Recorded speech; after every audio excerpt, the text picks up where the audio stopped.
Shoppers across the country will be paying higher prices for produce during the summer and spring this year, and that's because of the recent storms in California.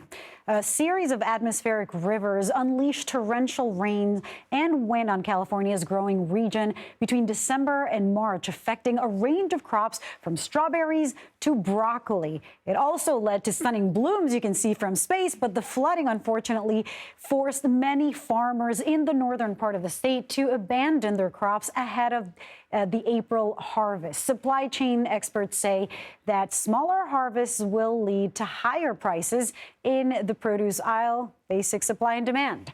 Let's bring in CBS News climate reporter Cara Korte.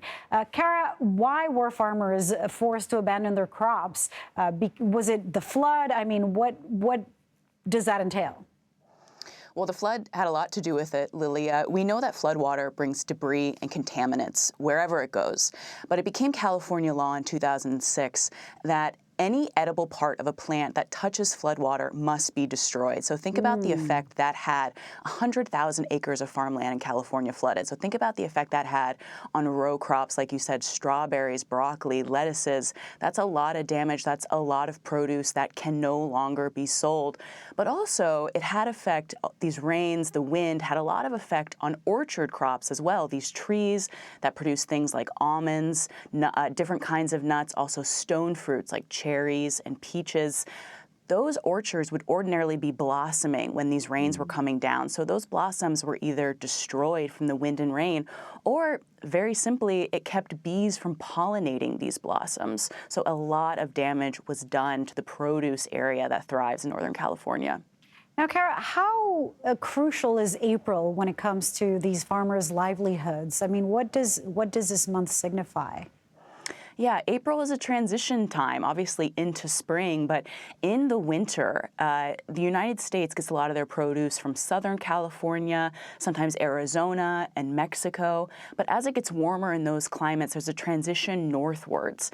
Northern California is known as the salad bowl of the world because so much produce thrives there in the spring and summer when we're eating that kind of food the most.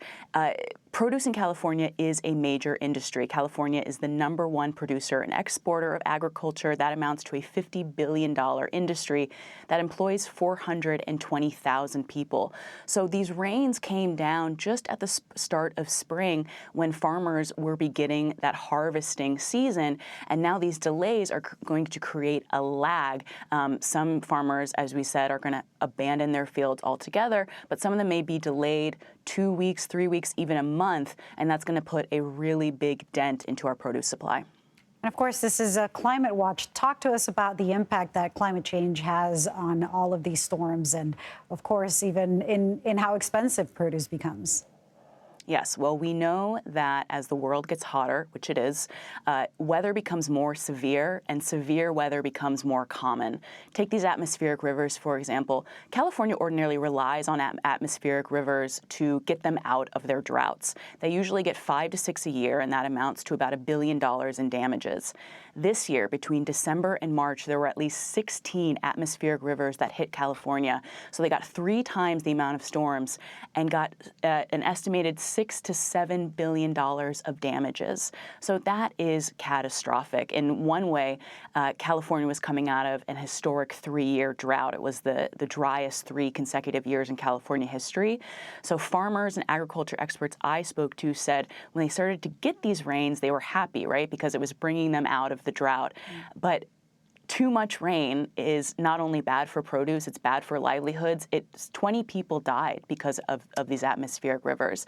And we know, meteorologists have predicted that atmospheric rivers, just like all other severe weather around the world, are going to become more common and more severe. And that volatility becomes really difficult for any industry, including farming, to try to adapt their practices to this changing climate.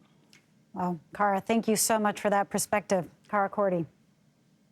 Thank you.